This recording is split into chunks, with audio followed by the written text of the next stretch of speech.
શું તમે વિચારી શકો છો જે માએ પોતાનું આખું જીવન પોતાના પુત્રો માટે નોછાવર કરી દીધું? પિતાની ચિતાની રાખ ઠંડી થાય તે પહેલાં જ તે પુત્રો, તે મા અને જુવાન બહેનને તે સૂના ઘરમાં એકલા છોડીને ચાલ્યા ગયા. આખો મોહલ્લો કહેતો હતો કે હવે આ ઓરત તૂટી જશે, વિખેરાઈ જશે, પરંતુ મિત્રો, તે માએ પોતાના આંસુઓને તાકાત બનાવી લીધી અને પછી તેણે એ કરી બતાવ્યું કે જે પુત્રો તેને બોજ સમજીને છોડી ગયા હતા, તેઓ જ એક દિવસ તેના દરવાજે માથું નમાવીને ઊભા હતા અને આખો પરિવાર, આખું શહેર હેરાન રહી ગયું. નમસ્કાર મિત્રો, હું છું તમારી પોતાની સંગીતા અને તમે જોઈ રહ્યા છો તમારું પોતાની ચેનલ ગુજરાતી વાર્તા. આજની આ વાર્તા માત્ર એક વાર્તા નથી મિત્રો, આ દરેક માનું દર્દ છે, દરેક બહેનનો અવાજ છે જેને પોતાના જ લોકોએ મુશ્કેલ સમયમાં એકલી છોડી દીધી. એટલા માટે વિડીયોને અંત સુધી જરૂર જોજો, કારણ કે આ વાર્તાનો અંત તમારી આંખો પણ ભીની કરી દેશે અને તમારું દિલ પણ જીતી લેશે. તો ચાલો મિત્રો, શરૂ કરીએ આજની વાર્તા. મિત્રો, આ વાર્તા છે ઉત્તર પ્રદેશના એક નાના અને શાંત શહેર સીતાપુરની. શહેરના જૂના મોહલ્લાની એક ગલીમાં એક 2 માળનું મકાન હતું, જેમાં દરવાજા પર પીપળની એક જૂની નેમપ્લેટ લાગેલી હતી, રામેશ્વર પ્રસાદ. આ ઘર મોહલ્લાના બાકી ઘરો જેવું જ દેખાતું હતું, પરંતુ આ ઘરની દરેક ઈંટમાં એક માણસની 40 વર્ષની મહેનત, ઈમાનદારી અને પ્રેમ છુપાયેલો હતો. રામેશ્વર પ્રસાદજી ટપાલ ઘરમાં પોસ્ટ ઓફિસમાં કામ કરતા હતા. સવારે બરાબર 9 વાગે સાયકલ ઉપાડતા, થેલામાં ટિફિન મૂકતા અને કામ પર નીકળી જતા. આખી જિંદગી તેમણે એક પણ દિવસ અપ્રામાણિકતાથી કમાણી ઘરમાં આવવા ન દીધી. પગાર ભલે નાનો હતો, પણ તેમનું દિલ ખૂબ મોટું હતું. મોહલ્લામાં કોઈ બીમાર હોય, કોઈની દીકરીના લગ્ન હોય, કોઈને અડધી રાતે મદદ જોઈતી હોય, રામેશ્વરીજીનો દરવાજો ક્યારેય બંધ મળતો નહોતો. લોકો કહેતા હતા, રામેશ્વર બાબુ પાસે દોલત નથી, પણ દુઆઓ એટલી છે કે 7 પેઢી તરી જાય. તેમના પત્ની હતા ગાયત્રી દેવી, સીધા સાદા, ધીમેથી બોલનારા, માથા પર મોટી બિંદી અને હોઠ પર હંમેશા એક સંતોષભરી મુસ્કાન. ગાયત્રી દેવીની આખી દુનિયા તેમનું ઘર, તેમનું આંગણું, તેમની તુલસી અને તેમનો પરિવાર હતો. પરંતુ મિત્રો, આ સીધી સાદી ઓરતની અંદર કેટલી તાકાત છુપાયેલી હતી, એ તો વખત આવવા પર આખી દુનિયાને ખબર પડવાની હતી. રામેશ્વરજી અને ગાયત્રી દેવીના લગ્નને 35 વર્ષ થઈ ચૂક્યા હતા. લગ્ન પણ સુખ ખૂબ થયા હતા. રામેશ્વરજી બતાવ્યા કરતા હતા કે જ્યારે તેઓ પહેલીવાર ગાયત્રીને જોવા ગયા હતા, ત્યારે ગભરાટમાં ચાની જગ્યાએ પાણીનો ગ્લાસ ઉપાડીને પી ગયા હતા અને 16 વર્ષની ગાયત્રી પડદા પાછળથી આ જોઈને હસી પડી હતી. મિત્રો, કહાની છેલ્લા સુધી જોજો ને ચેનલ સબસ્ક્રાઈબ કરી દો. બસ તે જ હસી પર રામેશ્વરજી પોતાનું દિલ હારી બેઠા હતા. ઘરે આવીને પોતાની માને બોલ્યા, માં, લગ્ન કરીશ તો એ જ હસી સાથે કરીશ. અને મિત્રો, તે હસી 35 વર્ષ સુધી આ ઘરમાં ગુંજતી રહી. તેમનો પ્રેમ આજે પણ એવો જ હતો જેવો પહેલા દિવસે હતો. રામેશ્વરજી સાંજે ઘરે પાછા ફરતા તો સૌથી પહેલા અવાજ લગાવતા, ગાયત્રી, ચા બનાવી દે, અને સાંભળ, પોતાના માટે પણ બનાવજે. એકલા ચા પીવામાં એ મજા નથી આવતી. અને પછી બંને આંગણામાં બેસીને એક જ થાળીમાં મગફળી મૂકીને ચાની ચુસ્કીઓ સાથે આખા દિવસની વાતો કરતા. ક્યારેક ક્યારેક રામેશ્વરજી જૂના ગીતો ગુનગુનાવતા અને ગાયત્રી દેવી શરમાઈને કહેતા, હવે આ ઉંમરે આ બધું સારું નથી લાગતું. તો રામેશ્વરજી હસીને કહેતા, પગલી, પ્રેમની કોઈ ઉંમર નથી હોતી. તો આજે પણ મારા માટે એવી જ છે જેવી પહેલી વાર લાલ સાડીમાં જોઈ હતી. દરેક કરવા ચોથ પર રામેશ્વરજીનો એક નિયમ હતો. ગાયત્રી દેવી તેમના માટે વ્રત રાખતા અને રામેશ્વરજી ચૂપચાપ તેમના માટે. જ્યારે ગાયત્રી દેવી પૂછતા, તમે ખાવાનું કેમ ન ખાધું? તો કહેતા, જે દિવસે તારી થાળી સૂની હોય તે દિવસે મારો કોળિયો ગળાથી નીચે કેવી રીતે ઉતરે? પતિ પત્નીની ઉંમર અલગ અલગ થોડી હોય છે. શ્વાસ તારો ચાલશે તો ધડકન મારી ચાલશે. મિત્રો, સાચું કહું તો અસલી રોમાંસ આ જ હોય છે. સાથે વૃદ્ધ થતાં પણ એકબીજાની આંખોમાં એ જ પહેલી મોહબ્બત જોવી. આ પરિવારમાં 3 સંતાનો હતા. મોટો દીકરો મહેશ, જે લખનૌની એક પ્રાઇવેટ કંપનીમાં નોકરી કરતો હતો. નાનો દીકરો દિનેશ, જે કાનપુરમાં એક શોરૂમમાં મેનેજર હતો. બંનેના લગ્ન થઈ ગયા હતા. મહેશની પત્ની પૂનમ અને દિનેશની પત્ની સીમા બંને પોતપોતાના શહેરોમાં પોતપોતાના પરિવાર સાથે રહેતી હતી. અને સૌથી નાની હતી દીકરી અંજલિ, 22 વર્ષની, કોલેજમાં BEdનો અભ્યાસ કરતી. ઘરની રોનક, પિતાની પરી અને માનો પડછાયો. રામેશ્વરજી અંજલિને કહેતા, બેટા, લોકો કહે છે દીકરી પરાયું ધન હોય છે, પરંતુ હું કહું છું, દીકરી તો ઘરનો દીવો હોય છે. દીવો ચાહે જે ઘરમાં પ્રગટે, રોશની તો પોતાના આંગણાની જ કહેવાય. અંજલિ પિતાના ખભા પર માથું મૂકીને કહેતી, પપ્પા, હું તમને છોડીને ક્યાંય નહીં જાઉં. અને રામેશ્વરજી હસીને એનું કપાળ ચૂમી લેતા. આ ઘર રામેશ્વરીજીએ પોતાના નિવૃત્તિના પૈસા અને જિંદગીભરની બચતથી બનાવ્યું હતું. જે દિવસે ગૃહપ્રવેશ થયો તે દિવસે તેમણે ગાયત્રી દેવીનો હાથ પકડીને કહ્યું હતું, ગાયત્રી, આ ઘર મેં ઈંટ અને સિમેન્ટથી નહીં, પોતાના લોહી પરસેવાના તારા વ્રત ઉપવાસથી બનાવી છે. આ ઘર આપણા પરિવારને હંમેશા જોડીને રાખશે, જ્યારે હું ન રહું ત્યારે પણ. ગાયત્રી દેવીએ તે દિવસે હસતા હસતા તેમના મોં પર હાથ મૂકી દીધો હતો. આવી અશુભ વાતો ન કરો. પરંતુ મિત્રો, કોને ખબર હતી કે નિયતિ તે દિવસની વાત સાંભળી રહી હતી. સમય પોતાની રફતારથી ચાલતો રહ્યો.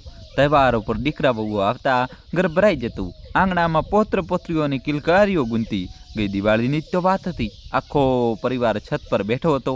રામેશ્વરજીએ પોતાના હાથથી દરેક બાળકને ફૂલઝડી પકડાવી હતી અને પછી ગાયત્રી દેવી પાસે બેસીને ધીમેથી કહ્યું હતું, ગાયત્રી, આજ તો અસલી દોલત છે. ભરેલું પૂરું આંગણું. બસ ભગવાનને એક જ પ્રાર્થના છે, મારા ગયા પછી પણ આ આંગણું આમ જ ભરેલું રહે. ગાયત્રી દેવીએ તે દિવસે પણ તેમની હથેળી દબાવીને કહ્યું હતું, ફરી એ જ વાત, તમે ક્યાંય નથી જઈ રહ્યા. ગાયત્રી દેવી સવારે 4 વાગે ઉઠીને બધાની પસંદગીનું ખાવાનું બનાવતા. મહેશ માટે બટાકાના પરોઠા, દિનેશ માટે ખીર, વહુઓ માટે નવી નવી સાડીઓ સાચવીને રાખતા. અને જ્યારે બધા પાછા જતા તો રામેશ્વરજી ઉદાસ થતી પત્નીનો ખભો થાબડીને કહેતા, ઉદાસ ન થા, બાળકો પંખી હોય છે, ઉડવું એમની કિસ્મત છે, પણ માળો તો આપણે છીએ ને, અને માળામાં હંમેશા એકબીજાનો સાથ રહેશે. પરંતુ મિત્રો, જિંદગીની સૌથી મોટી સચ્ચાઈ એ જ છે કે જે સાથ પર આપણને સૌથી વધુ ભરોસો હોય છે, સમય સૌથી પહેલાં એને જ છીનવી લે છે. શ્રાવણ મહિનો હતો. 2 દિવસથી સતત વરસાદ પડી રહ્યો હતો. તે રાતે રામેશ્વરજીએ ખાવાનું ખાતા ખાતા ગાયત્રી દેવીને કહ્યું, ગાયત્રી, કાલે અંજલિની કોલેજની ફી ભરવાની છે. અને સાંભળ, આ વખતે કરવા ચોથ પર તારા માટે એ લાલ બનારસી સાડી લાવીશ, જે તું ગયા મહિને બજારમાં જોઈને ચૂપચાપ આગળ વધી ગઈ હતી. મેં જોઈ લીધું હતું તારી આંખોમાં. ગાયત્રી દેવીની આંખો ભરાઈ આવી. 35 વર્ષ થઈ ગયા, આજે પણ મારી આંખો વાંચી લો છો તમે? રામેશ્વરજી મુસ્કુરાયા. આખી જિંદગી તને વાંચવામાં જ તો વીતી છે. કોને ખબર હતી કે આ મુસ્કાન છેલ્લી છે? રાતના આશરે 2 વાગ્યા હતા. અચાનક રામેશ્વરજીનો ગભરાયેલો અવાજ આવ્યો, ગાયત્રી, ગાયત્રી, છાતીમાં ખૂબ દુખાવો. ગાયત્રી દેવી હડબડાઈને ઉઠ્યું. જોયું તો રામેશ્વરજીનો ચહેરો પરસેવાથી રેબજેબ હતો. હાથ છાતીને દબાવેલો હતો. તેમના હાથ પગ કાપવા લાગ્યા. તેમને ચીસ પાડીને અંજલિને અવાજ દીધો, અંજલિ બેટા, જલ્દી આવ, તારા પપ્પાને જો. અંજલિ ઉઘાડા પગે દોડી આવી. વરસાદની તે રાતે માં દીકરીએ દરવાજો ખોલીને પડોશીઓને પોકાર્યા. કમલા કાકીના દીકરાએ પોતાની ગાડી કાઢી. પલળતા કાપતા રામેશ્વરજીને હોસ્પિટલ લઈ જવામાં આવ્યા. રસ્તા પર ગાયત્રી દેવી તેમનું માથું ખોળામાં રાખીને બુદબુદાવતા રહ્યા, કંઈ નહીં થાય તમને, મેં બધા વ્રત રાખ્યા છે, ભગવાન આટલો નિર્દય ન હોઈ શકે. એ રામેશ્વરીજીએ કાપતા હાથે પત્નીનો હાથ પકડ્યો. ધીમા અવાજે બસ એટલું જ કહ્યું, ગાયત્રી, અંજલિનું ધ્યાન. અને તેમની પકડ ઢીલી થઈ ગઈ. હોસ્પિટલમાં ડૉક્ટરોએ ખૂબ કોશિશ કરી, પરંતુ સવારના પહેલા કિરણ સાથે એ સમાચાર આવ્યા જેને ગાયત્રી દેવીની આખી દુનિયા ઉજાડી દીધી. માફ કરજો, અમે એમને બચાવી ન શક્યા. મિત્રો, તે ક્ષણનું દર્દ શબ્દોમાં નથી લખી શકાતું. ગાયત્રી દેવી ત્યાં જ જમીન પર બેસી ગયા, ન ચીસ્યા ન રોયા, બસ પથ્થર થઈ ગયા. તેમની સૂની આંખો હોસ્પિટલની સફેદ દિવાલને જોતી રહી. અને અંજલિ એ બાળકી પોતાના પિતાના ઠંડા હાથને પકડીને વારંવાર કહી રહી હતી, પપ્પા, ઉઠો ને, તમે કહ્યું હતું તમે મને છોડીને ક્યાંય નહીં જાઓ. પપ્પા, તમે તો ક્યારેય જૂઠું નહોતા બોલતા. સમાચાર ફેલાતા જ મહેશ અને દિનેશ પોતાના પરિવાર સાથે પહોંચી ગયા. ઘરના સગા સંબંધીઓ તો તાંતો લાગી ગયો. 13 દિવસ સુધી ઘર લોકોથી ભરેલું હતું.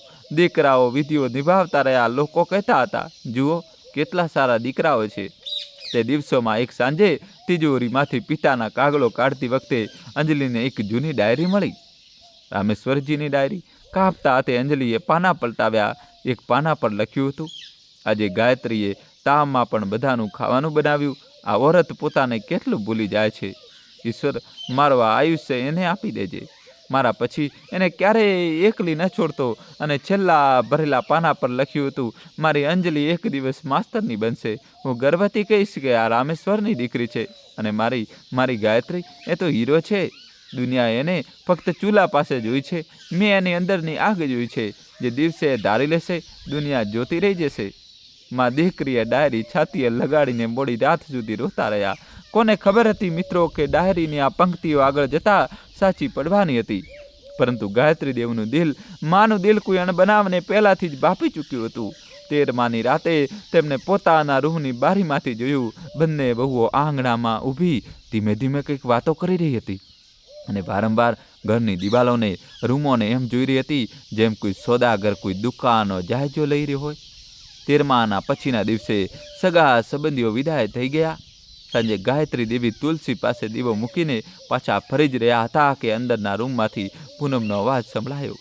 હવે બીજા કેટલા દિવસ રોકાઈશું અહીં? બાળકોની સ્કૂલ ખુલી ગઈ છે અને આમ પણ હવે એ રાખ્યું શું છે? હવે એ રાખ્યું શું છે? આ 4 શબ્દો ગાયત્રી દેવીના કાળજામાં તીરની જેમ વાગી ગયા. જે ઘરે આ બાળકોને ઉછેર્યા, ભણાવ્યા, આ લાયક બનાવ્યા, એ જ ઘર માટે એ રાખ્યું શું છે? સીમાનો અવાજ આવ્યો. સાચું કહી રહી છે દીદી. અને એમના ઓફિસની રજાઓ પણ પૂરી થઈ ગઈ છે. કાલની ટિકિટ કરાવી લઈએ છીએ. ગાયત્રી દેવીનું દિલ બેસી ગયું. છતાં મા હતા. અપેક્ષાનો છોડ છોડ્યો નહીં.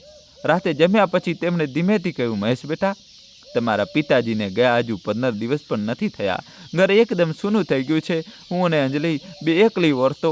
થોડા દિવસ વધુ રોકાઈ જતા તો? મહેશે નજરો ચોરાવતા કહ્યું, માં, સમજવાની કોશિશ કર. નોકરી છે, બાળકોનું ભણતર છે. અમે કંઈ સલેગા કરવા નહોતા આવ્યા. સલેગા કરવા નહોતા આવ્યા? ગાયત્રી દેવે પોતાના દીકરાને જોયો, જાણે ઓળખવાની કોશિશ કરી રહ્યા હોય. પછી તેમણે નાના દીકરા તરફ આશાથી જોયું. દિનેશ બેટા, તું જ? દિનેશે માથું નમાવીને કહ્યું, માં, મારી પણ મજબૂરી છે. શોરૂમની સિઝન ચાલી રહી છે. માલિકે પહેલાં જ ઘણી રજા આપી દીધી. ત્યારે પૂનમ આગળ આવી અને મીઠા ઝેરથી ભરેલા અવાજે બોલી, માજી, તમે ચિંતા કેમ કરો છો? એવું કરો, અંજલિને અમારી સાથે લખનઉ મોકલી દો. ત્યાં ઘરના કામમાં મારો હાથ પણ વેચાઈ જશે અને મારો મતલબ છે એનું મન પણ લાગેલું રહેશે. મિત્રો, ધ્યાન આપજો. ભણતર કરી લેશે નહીં, ઘરના કામમાં હાથ વેચાઈ જશે. એટલે કે પોતાની જ નણંદને નોકરાણી બનાવવાની તૈયારી હતી. અંજલિનો ચહેરો સફેદ પડી ગયો.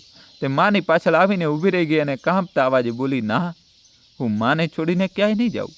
પપ્પા મને માનું ધ્યાન રાખવા માટે કહીને ગયા છે. મહેશે ખીજવાઈને કહ્યું, તો ઠીક છે, રહો બંને અહીં જ. અમારાથી જે બનશે મોકલી દઈશું, પણ અમારી પાસે એ રોકાવાની આશા ન રાખતા. તે રાતે ગાયત્રી દેવી પોતાના રૂમમાં રામેશ્વરજીની તસવીર સામે બેસી રહ્યા. આંસુ ગાલ પર સુકાઈ ચૂક્યા હતા. તેમણે તસવીરને કહ્યું, જોઈ રહ્યા છો તમે? જે દીકરાઓ માટે તમે તમારી જિંદગી હોમી દીધી, તેઓ 15 દિવસ પણ ના આપી શક્યા. તમે સાચું કહેતા હતા, બાળકો પંખી હોય છે, પણ તમે એ નહોતું બતાવ્યું કે કેટલાક પંખીઓ માળો સળગાવીને ઉડે છે. બીજી સવારે બંને દીકરાઓ પરિવાર સમેત ગાડીમાં બેસી ગયા. ઔપચારિકતા માટે પગે લાગ્યા. ન કોઈએ માને ગળે લગાવી, ન કોઈએ બહેનના માથા પર હાથ મૂક્યો. ગાડી ધૂળ ઉડાડતી ચાલી ગઈ અને પાછળ રહી ગયું મોટું ઘર, એક તૂટેલી મા અને એક ગભરાયેલી બહેન. ગાયત્રી દેવી મોડે સુધી દરવાજે ઊભા રહ્યા. કદાચ આશા હતી કે ગાડી રોકાશે, કોઈ પાછળ ફરીને જોશે, પરંતુ ના. ત્યારે અંજલિએ આવીને માનો હાથ પકડ્યો. માં, અંદર ચાલો. હવે આ ઘરમાં આપણે બે જ છીએ, પણ આપણે બે જ કાપી છીએ. હું તમારી દીકરી પણ બનીશ અને દીકરો પણ. અને મિત્રો, તે ક્ષણેમાં દીકરી એકબીજાને વળગીને એટલું રોયા કે આકાશ પણ પીગળી ગયું અને બહાર ફરી વરસાદ શરૂ થઈ ગયો, જાણે કુદરત પણ એમની સાથે રોઈ રહ્યો હોય. દિવસો વીતવા લાગ્યા. ઘરનો ખર્ચ, અંજલિની ફી, રાશન, લાઇટ બિલ, રામેશ્વરજીના પેન્શનના કાગળો હજુ ઓફિસોમાં અટવાયેલા હતા. દીકરાઓએ જે કહ્યું હતું કે જે બનશે મોકલી દઈશું, એ તો ફક્ત કહેવાની વાત હતી. પહેલા મહિને મહેશે 2000 રૂપિયા મોકલ્યા. બીજા મહિને ફોન જ ન ઉપાડ્યો. ત્રીજા મહિને દિનેશે સાફ કહી દીધું, માં, અમારો પોતાનો ખર્ચ નથી ચાલી રહ્યો. પિતાજીનું પેન્શન આવતું જશે, એમાં જ ગુજારો કરો. ઘરમાં હાલત એ થઈ ગઈ કે ગાયત્રી દેવી શાકમાંથી પોતાની વાટકી ઓછી કરી દેતા, જેથી અંજલિનું પેટ ભરાઈ જાય. અંજલિ ચાલીને કોલેજ જવા લાગી, જેથી રિક્ષાના 10 રૂપિયા બચી જાય. બંને એકબીજાથી પોતાનો ત્યાગ છુપાવતી અને એકબીજાનો ત્યાગ જોઈને ચૂપચાપ રોઈ લેતી. મિત્રો, કહાની છેલ્લા સુધી જોજો અને ચેનલ સબસ્ક્રાઈબ કરી દો. એક સાંજે અંજલિએ ડરતા ડરતા કહ્યું, માં, આવતા અઠવાડિયે ફીની છેલ્લી તારીખ છે. નહીં ભરીએ તો મારું નામ કપાઈ જશે. કંઈ વાંધો નહીં માં, હું ભણવાનું છોડી દઈશ. આમ પણ છોકરીઓનું શું છે? બસ આ જ એક ક્ષણ હતી મિત્રો, આ જ એક ક્ષણ હતી જેને એક સીધી સાદી ઘરેલું ઓરતની અંદર સૂતેલી દુર્ગાને જગાડી દીધી. ગાયત્રી દેવીએ દીકરીનો હાથ મજબૂતીથી પકડ્યો અને પહેલીવાર તેમના અવાજમાં ગજબની મજબૂતી હતી. ખબરદાર અંજલિ, આજ પછી આ શબ્દ ફરી ક્યારેય ન બોલતી. તારા પપ્પાનું સપનું હતું કે તું પોતાના પગ પર ઊભી થાય. એમની ડાયરીમાં લખ્યું છે, મારી અંજલિ માસ્તરની બનશે.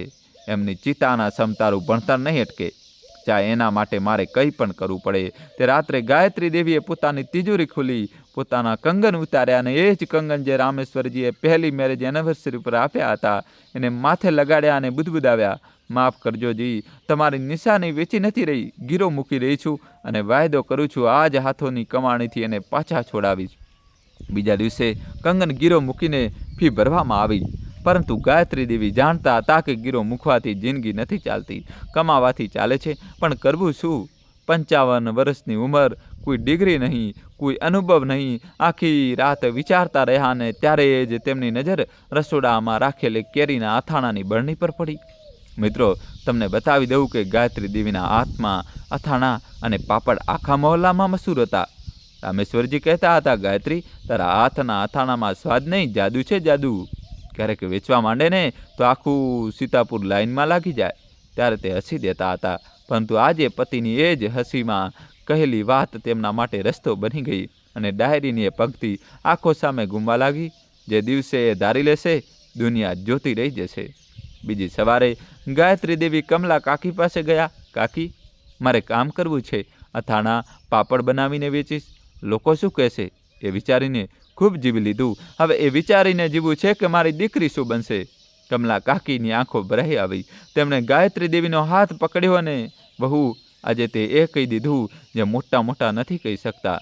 હું તારી સાથે છું. અને પછી શરૂ થયો સંઘર્ષનો એ સફર જેને જોઈને પથ્થર પણ પીગળી જાય.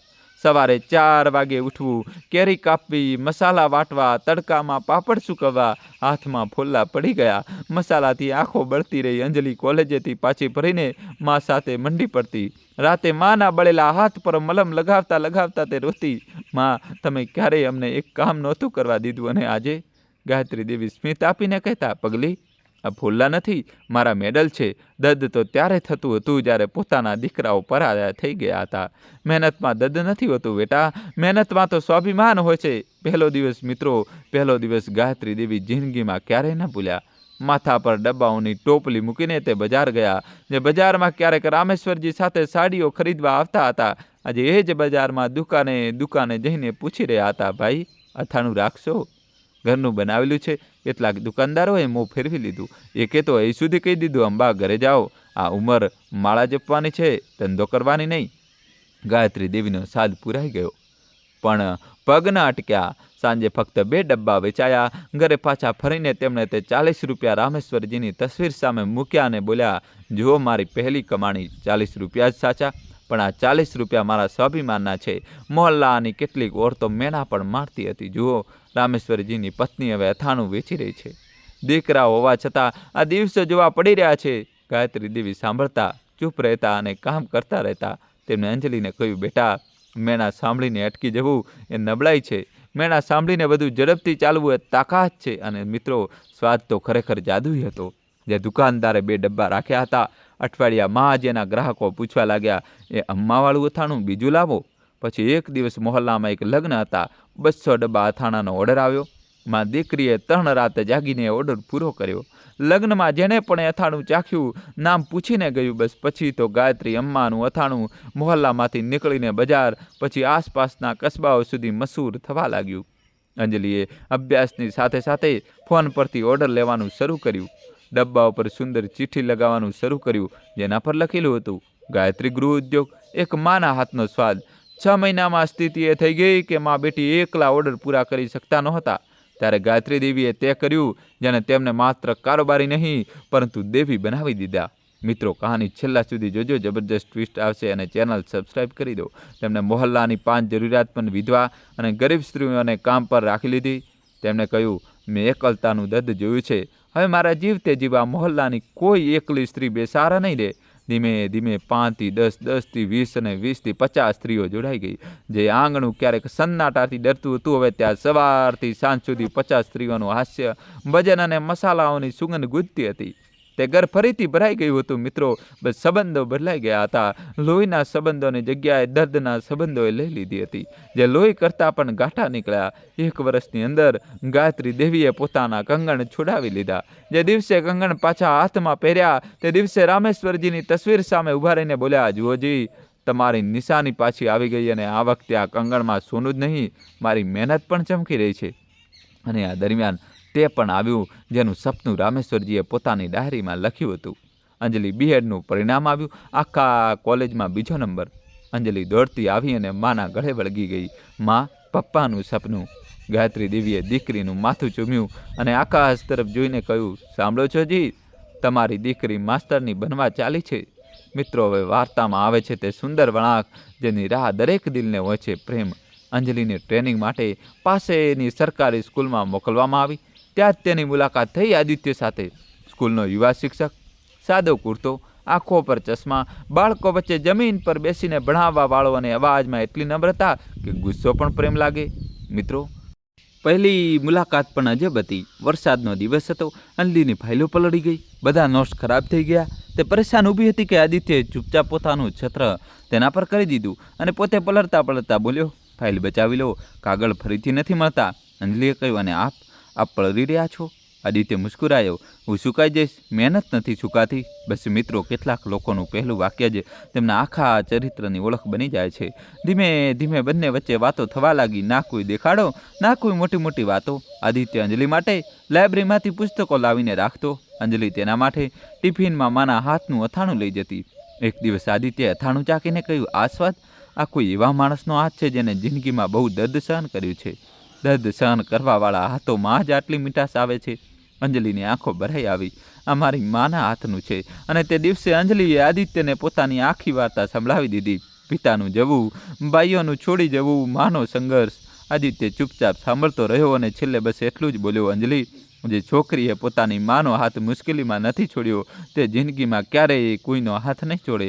અને જે માએ આવી દીકરીને ઉછેરી છે તે માના ચરણોમાં તો સ્વર્ગ હશે. મિત્રો, પ્રેમ ગુલાબના ફૂલોથી નહીં, આવા શબ્દોથી થાય છે. પછી એક દિવસ અંજલિને ખબર પડી કે સ્કૂલના જે પટાવાળાની દીકરીની ફી દર મહિને કોઈ અજાણ્યો વ્યક્તિ ભરી દે છે તે અજાણ્યો આદિત્ય છે. અને આદિત્યને ખબર પડી કે જે છોકરી રોજ પોતાના ટિફિનનું અડધું ખાવાનું સ્કૂલના બે ગરીબ બાળકોને ખવડાવી દે છે તે અંજલિ છે.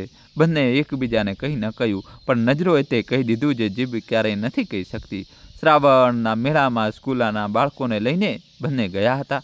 પાછા ફરતી વખતે મંદિરના પગથિયા પર આદિત્યએ હિંમત ભેગી કરીને કહ્યું, અંજલિ, હું વધારે કંઈ નહીં કહી શકું, બસ એટલું જ કહીશ, મારો પગાર નાનો છે પણ દાનત મોટી છે. મને દહેજ નથી જોઈતું, મને બસ તે છોકરી જોઈએ છે જે પોતાની માને માની જેમ અને મારી માને પણ માની જેમ રાખે. અને હા, લગ્ન પછી તારી માં એકલી નહીં રહે અને તેમની પાસે રહીશું અથવા તે અમારી પાસે. આ નિર્ણય હંમેશા તેમનો હશે. અંજલિની આંખોમાંથી આંસુ વહી નીકળ્યા. તેને ધ્રુજતા અવાજે બસ એટલું જ કહ્યું, પહેલાં મારી માને મળો. મારી હા મારી માની હામાં જ છે. અને જ્યારે આદિત્ય પોતાના માતા પિતા સાથે ગાયત્રી દેવીના ઘરે આવ્યો, મિત્રો, તે દ્રશ્ય જોવા જેવું હતું. ના છોકરાવાળાઓએ કોઈ માગણી રાખી, ના કોઈ શરત. આદિત્યના પિતાએ હાથ જોડીને કહ્યું, બહેનજી, અમે તમારા સંઘર્ષ વિશે આખા શહેરમાંથી સાંભળ્યું છે. અમને દહેજમાં કંઈ નથી જોઈતું, બસ તમારો આશીર્વાદ જોઈએ છે. જે માં એકલા હાથે દીકરીને આ મુકામ સુધી લાવી શકે છે તે ઘરની દીકરીથી મોટું ઘરેનું કોઈ નથી. મિત્રો, વિડીયો લાઇક કરી ચેનલ સબસ્ક્રાઈબ કરી દો અને છેલ્લા સુધી જોજો. ગાયત્રી દેવીની આંખો છલકાઈ ઉઠી. તેમને ઉપર જોયું, જેમ રામેશ્વરજી કહી રહ્યા હોય, સાંભળો છો, તમારી પરી માટે તમારા સપના જેવું ઘર આવ્યું છે. સંબંધ નક્કી થઈ ગયો અને ગાયત્રી દેવીએ જાહેરાત કરી, મારી દીકરીના લગ્નમાં 1 રૂપિયો પણ કોઈની પાસેથી નહીં લઉં. આ લગ્ન એક માની કમાણીથી થશે, જેની દુનિયા જોઈ લે કે માં જો ધારી લે તો બાપની ખોટ પણ પૂરી કરી શકે છે. મિત્રો, હવે વાર્તા પોતાના સૌથી મોટા વળાંક પર પહોંચે છે. ત્યાં લખનઉ અને કાનપુરમાં દીકરાઓની જિંદગીમાં બધું બરાબર નહોતું ચાલી રહ્યું. મહેશની કંપનીમાં છટણીની તલવાર લટકી રહી હતી અને દિનેશ દેવામાં ડૂબેલો હતો. અને ત્યારે જ એક દિવસ મહેશના હાથમાં શહેરનું અખબાર આવ્યું, જેમાં છપાયું હતું, સીતાપુરની આત્મનિર્ભર માં ગાયત્રી દેવીએ 50 સ્ત્રીઓને આપ્યો રોજગાર, વાર્ષિક કારોબાર લાખોમાં. ફોટામાં એ જ માં હતી જેને તેઓ બોજ સમજીને છોડી આવ્યા હતા. પૂનમે અખબાર જોયું અને આંખો ચમકી ઉઠી. સાંભળો જો, માજી પાસે તો હવે સારો એવો પૈસો છે અને તે ઘર, તેની કિંમત પણ હવે 40-50 લાખથી ઓછી નહીં હોય. અંજલિના લગ્ન થઈ રહ્યા છે. આ જ સાચો મોકો છે, નહીતર ક્યાંક બધું દીકરીના નામે ન થઈ જાય. મિત્રો, જોયું તમે, 3 વર્ષમાં માના એકવાર સમાચાર ન લીધા અને મિલકતના સમાચાર એક દિવસમાં લઈ લીધા. લગ્નના અઠવાડિયા પહેલાં એક સાંજે અચાનક ઘરની બહાર 2 ગાડીઓ આવીને રોકાઈ. મહેશ, દિનેશ, પૂનમ, સીમા આખો કુંભો ઉતર્યો. મોહલ્લાવાળા હેરાન, જે દીકરા 3 વર્ષમાં ડોક્યું કરવા નહોતા આવ્યા તે અચાનક કેવી રીતે? અંજલિએ દરવાજો ખોલ્યો. ભાઈઓને જોઈને એક ક્ષણ માટે તેનું દિલ પગળ્યું. આખરે લોહી હતું, પણ ગાયત્રી દેવીની અનુભવી આંખો બધું સમજી ચૂકી હતી. તેમને ધ્યાનથી જોયું. દીકરાઓની નજર માના ચહેરા પર નહીં, ઘરના નવા કલર પર, આંગણામાં રાખેલા અથાણાના સેંકડો ડબ્બા પર, ખૂણામાં ઊભેલી નવી વેન પર ટકેલી હતી, જેના પર લખ્યું હતું, ગાયત્રી ગૃહ ઉદ્યોગ. રાતે જમ્યા પછી મહેશે વાત ચાલુ કરી, માં, અમને માફ કરી દે, અમારાથી ભૂલ થઈ ગઈ. હવે અમે વિચાર્યું છે કે અમે બધા સાથે રહીશું. હું નોકરી છોડીને અહીં જ આવી જાઉં છું, તમારો કારોબાર સંભાળી લઈશ. આખરે દીકરો છું તમારો અને આ ઘર, આ કારોબાર, આના પર પહેલો હક તો દીકરાઓનો જ હોય ને. અને એમ પણ અંજલિ તો હવે લગ્ન કરીને જતી રહેશે, ત્યારે આપ એકલા કેવી રીતે બધું સંભાળશો? એટલા માટે કહેતો હતો કે ઘર અને કારોબારના કાગળો અમારા નામે કરી દો, જેથી આપને કોઈ ચિંતા ન રહે. દિનેશે પણ હામાં હા મિલાવી. હા માં, ગડપણમાં આ બધી ઝંઝટ તમારાથી નહીં થાય. ભાગલા કરી દો, અડધું મહેશભાઈનું, અડધું મારું. આપ આરામથી રહેજો, અમે આપને રાખીશું. 6 મહિના મહેશભાઈ પાસે, 6 મહિના મારી પાસે. મિત્રો સાંભળ્યું તમે? માને વહેંચવાનો હિસાબ પણ લગાવી લીધો. 6 મહિના જ્યારે માં કોઈ રાશન કાર્ડ હોય. આખા રૂમમાં સન્નાટો છવાઈ ગયો. કમલા કાકી જે ત્યાં બેઠા હતા ગુસ્સાથી કાપવા લાગ્યા. અંજલિની મુઠ્ઠીઓ ભીસાઈ ગઈ, પણ ગાયત્રી દેવી તે શાંત રહ્યા, બિલકુલ શાંત, જેમ વાવાઝોડા પહેલાં સમુદ્ર શાંત હોય છે. પછી તેમણે ધીમેથી માથું ઊંચું કર્યું. તેમની આંખોમાં આંસુ નહોતા, અંગારા પણ નહોતા. હતો તો બસ 35 વર્ષનો અનુભવ અને 3 વર્ષના સંઘર્ષથી કમાયેલું સ્વાભિમાન. તેમણે કહ્યું, બેસ મહેશ, બેસ. આજે માં બોલશે અને તમે બંને ફરી સાંભળશો. 3 વર્ષ પહેલાં જ્યારે તમારા પિતાની ચિતાની રાખ પણ ઠંડી નહોતી થઈ, ત્યારે મેં તમારી પાસે બસ કેટલાક દિવસ માગ્યા હતા. પૈસા નહીં, જમીન નહીં, બસ કેટલાક દિવસ. અને તમે કહ્યું હતું નોકરી છે, મજબૂરી છે. જ્યારે તમારી બહેનની ફી માટે મેં મારા સુહાગની નિશાની, મારા કંકણગીરો મૂક્યા, ત્યારે તમારી મજબૂરી હતી. જ્યારે હું બળબળતા બપોરે માથા પર અથાણાના ડબ્બા મૂકીને દુકાને દુકાને ફરતી હતી અને દુકાનદારો કહેતા હતા, અમ્મા આ ઉંમર માળા જપવાની છે, ત્યારે તમારી મજબૂરી હતી. જ્યારે તહેવારો પર હું અને અંજલિ 2 થાળીઓ સજાવીને તમારી વાટ જોતા જોતા ઠંડુ ખાવાનું ખાતા હતા, ત્યારે પણ તમારી મજબૂરી હતી. પણ આજે જ્યારે અખબારમાં મારો ફોટો છપાયો, જ્યારે મારા કારોબારની કમાણીના સમાચાર તમારા સુધી પહોંચ્યા, તો જુઓ બધી મજબૂરીઓ પૂરી થઈ ગઈ. નોકરી પણ છોડવા તૈયાર, શહેર પણ છોડવા તૈયાર. વારે મારા દીકરાઓ, તમને માની મમતા નથી ખેંચી લાવી, માની કમાણી ખેંચી લાવી છે. મહેશે કંઈ કહેવા ઈચ્છું, માં એવી વાત નથી. પણ ગાયત્રી દેવીએ હાથ ઊંચો કરી દીધો. બસ હવે સાંભળા મારો નિર્ણય. આ ઘર તમારા પિતાની છેલ્લી નિશાની છે. મારા જીવતે જીવાના કોઈ ભાગલા નહીં થાય. અને મારો કારોબાર તે મારી એકલી રાતોની આંસુઓ, મારા બળેલા હાથો અને 50 બેસારા સ્ત્રીઓની મહેનતથી ઊભો થયો છે. તેના પર હક ફક્ત તેમનો છે જે મુશ્કેલીમાં સાથે ઊભું હતું. અને મુશ્કેલીમાં મારી સાથે કોણ ઊભું હતું? મારી દીકરી. એટલા માટે સાંભળી લો, મેં વકીલને મળીને વિલ બનાવી દીધું છે. મારા પછી આ ઘર અને કારોબાર અંજલિ અને તે 50 સ્ત્રીઓની સમિતિની હશે, જેથી આ ઉદ્યોગ દરેક બેસારા સ્ત્રીનો સહારો બનેલો રહે. અને રહી મારી વાત, હું ના 6 મહિના મહેશ પાસે રહીશ, ના 6 મહિના દિનેશ પાસે. માં વેચાતી નથી બેટા, માં તો આખે આખી હોય છે. જેને કદર કરી એની આખી. આખા રૂમમાં સન્નાટો. પૂનમ અને સીમાના ચહેરા પડી ગયા હતા. દિનેશની નજર જમીનમાં પરોવાયેલી હતી ને મહેશની આંખોમાંથી આંસુ વહી નીકળ્યા. કદાચ પહેલીવાર સાચા આંસુ. તેને તે દિવસ યાદ આવ્યો જ્યારે તાવમાં આજમાં રાતભર તેના ઓશિકે બેસી રહેતી હતી, જ્યારે પોતાની થાળીની રોટલી તેની થાળીમાં મૂકી દેતી હતી. તે માના પગમાં પડી ગયો. માં, અમે સાચે જ ગુનેગાર છીએ, અમને માફ ના કરતી. બસ બસ, બહેનના લગ્નમાં સામેલ થવાની પરવાનગી આપી દે. ભાઈ બનીને નહીં, સેવક બનીને જ સહી. ગાયત્રી દેવીએ એક ઊંડો શ્વાસ લીધો. તેમણે દીકરાના માથા પર હાથ મૂક્યો. ઉઠ, માં છું, શ્રાપ ના આપી શકું. લગ્નમાં સામેલ થઈ જાઓ, બહેનના ભાઈ બનીને, મારા મિલકતના દાવેદાર બનીને નહીં. અને યાદ રાખજો, માફી માગવાથી નહીં, બદલાવાથી મળે છે. તમારી પાસે આખી જિંદગી છે પોતાને સાબિત કરવા માટે. અને પછી આવ્યા લગ્ન. મિત્રો, પીઠીના દિવસે 50 કામદાર સ્ત્રીઓએ ગાયત્રી દેવીના સાચા પરિવારે મળીને અંજલિને પીઠી લગાવી. દરેક સ્ત્રીની આંખમાં આંસુ હતા, કારણ કે દરેક સ્ત્રી જાણતી હતી કે માત્ર માલિકની દીકરીના લગ્ન નથી, તે માની જીતનો જશ્ન છે, જેને બધાને જીવતા શીખ્યું હતું. મહેંદીની રાતે કમલા કાકીએ ઢોલક વગાડીને જ્યારે ગીત ગાવામાં આવ્યું, બાબુલ કી દુઆએ લેતી જા, તો ગાયત્રી દેવી છાનામાના ઉઠીને રામેશ્વરજીની તસવીર પાસે ચાલી ગઈ અને તસવીર લૂછતા બોલી, જોઈ લો જી, તમારી પરીની મહેંદી રચાઈ ગઈ છે. તમારા નામની મહેંદી પણ લગાવાઈ છે. તેને હથેળી પર લખાવ્યું છે પપ્પાની પરી. લગ્નની રાતે આખું ઘર રોશનીથી ઝગમગી રહ્યું હતું. એ જ આંગણું જે 3 વર્ષ પહેલાં મોતના સન્નાટામાં ડૂબેલું હતું, આજે શરણાઈઓથી ગુંજી રહ્યું હતું. અંજલિ લાલ જોડામાં ઉતરી તો દરેક આંખ થંભી ગઈ. અને મંડપમાં બેઠેલા આદિત્ય જ્યારે તેને જોઈ તો તેની આંખોમાં જે સન્માન અને પ્રેમ હતો, તે કોઈ પણ ઘરેણા કરતાં વધુ કિંમતી હતો. કન્યાદાનનો સમય આવ્યો. પંડિતજીએ કહ્યું, કન્યાના પિતા આગળ આવો. એક ક્ષણ માટે સન્નાટો. મહેશ અને દિનેશે એકબીજાને જોયા અને ત્યારે આદિત્ય હાથ જોડીને કહ્યું, પંડિતજી, કન્યાદાન તે કરશે જેણે આ કન્યાને ઉછેરી છે, બનાવી છે, આ કાબિલ બનાવી છે. આજે મા જ પિતા છે. માજી, આપ એકલા આવો. અમને માના હાથથી મોટો કોઈ આશીર્વાદ નથી જોઈતો. આખા મંડપમાં લોકોની આંખો ભરાઈ આવી. ગાયત્રી દેવીએ ધ્રુજતા હાથે દીકરીનો હાથ આદિત્યના હાથમાં મૂક્યો અને બોલ્યા, બેટા, આ હાથ નથી, મારો કાળજો છે. આણે મારા સૌથી અંધારા દિવસોમાં મારો દીવો બનીને સાથ આપ્યો છે. આને ક્યારેય અંધારું ના આપતો.